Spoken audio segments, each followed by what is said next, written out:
नमस्कार दोस्तों, जहां पर पवन सिंह और खेसारी लाल यादव का बात आए और वहां पे डिजिटल फाइट ना हो, ऐसा कभी हो ही नहीं सकता।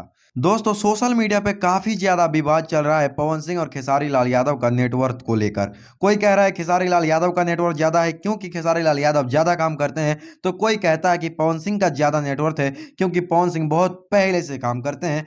लेकिन कोई भी आपको प्रॉपर जानकारी नहीं दे रहा है और आप कंफ्यूज हैं कि किसका नेटवर्थ ज़्यादा है, खेसारी लाल यादव का या फिर पवन सिंह का। दोस्तों, आपका जो दिमाग में कंफ्यूजन है उसको पूरी तरीके से हम क्लियर करेंगे, लेकिन उससे पहले अगर आप चैनल पर नए हैं। नीचे जो वो सब्सक्राइब का बटन है ना, उसको हिट करो। कहानी खत्म।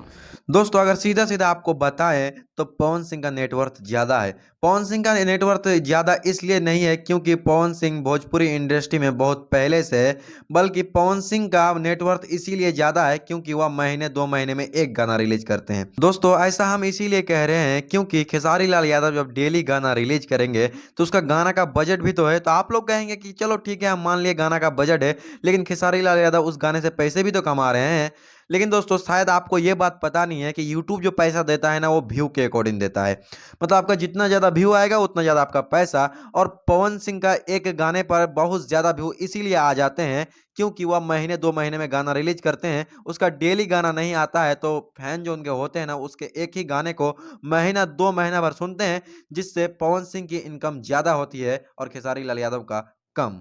उम्मीद है दोस्तों आपको वीडियो पसंद आई होगी। वीडियो देखने के लिए आपका बहुत बहुत धन्यवाद।